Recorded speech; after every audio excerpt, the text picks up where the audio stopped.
To our faculty and staff, I'd like to say thank you for all you're doing to help serve our patients, our community, and one another. This is an unusual time, and the situation with coronavirus is changing by the minute. I'd like to make sure you know what's going on and what our teams are doing to prepare. First, why are we working so hard to mitigate the spread of coronavirus?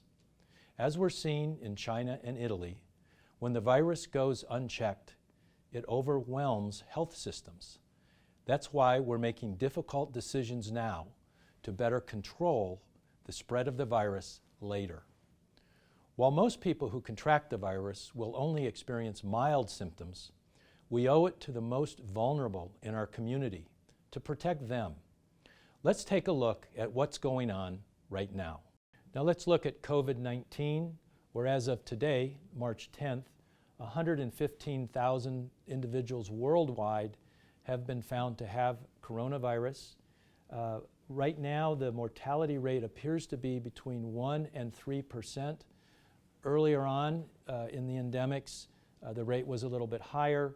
More recently, the rate has been approaching 1% as healthcare professionals around the world get better at caring for this disease. Again, when we keep this 1 to 3% mortality rate in mind, there are many things that we deal with in clinical medicine where if we told patients they had a 98, 99% chance of doing perfectly fine, that would be encouraging. So while the mortality rate is quite a bit higher than seasonal flu, it is relatively small compared to a lot of things that we deal with at the academic medical center. Early statistics show the infectivity to be around 2.2, meaning that each person that gets COVID-19 on average will infect 2 to 2.5 individuals. So you say if 30,000 Americans die each year of flu, and we have 4,000 individuals worldwide from COVID-19, why all the focus on COVID-19 at the moment?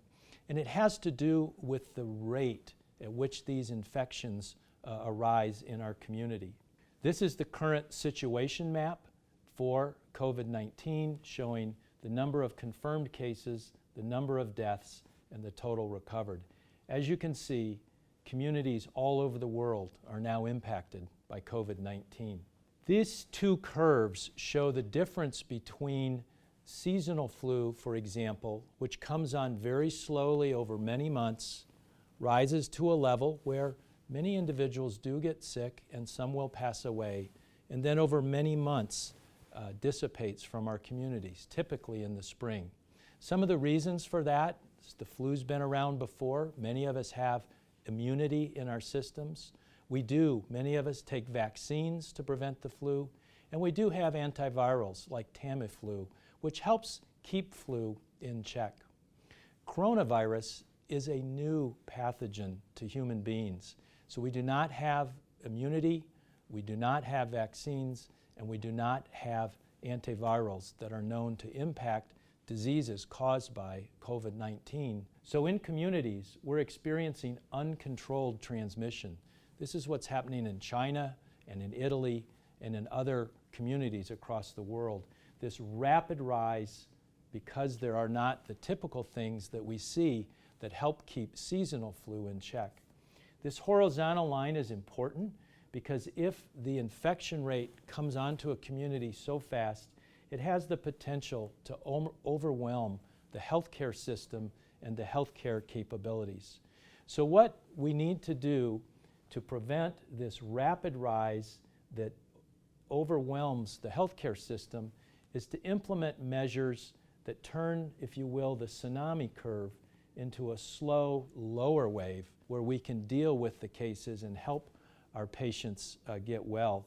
And typical control measures include hand washing, teleworking, limiting large gatherings, and minimizing travel. So again, the goal is to help reshape the transmission of disease in our community from the tsunami to the slower, more steady, lower wave so that our healthcare system can take care of patients and not be overwhelmed. These are the groups that are currently working on coronavirus at the University of Utah Health, the University of Utah, and in the state of Utah. Governor Herbert's task force is convened. Dr. Brian Shiozawa, a member of our faculty, is a member of that task force. President Watkins' response task force meets daily at 7:45 a.m. and guides the university's emergency response. The campus emergency management group, and specifically their situation triage and assessment team, the infectious disease group, meets twice a week to coordinate our campus efforts. And the university hospitals and clinics has assembled CELT, the Coronavirus Executive Leadership Team, which also meets twice a week, and in fact has 12 subcommittees that make up our Code Bio response team.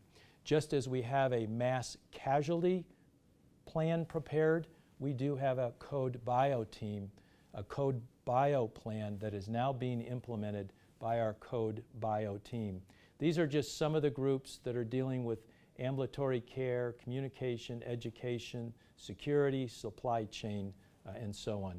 Many people working together to organize our response to coronavirus.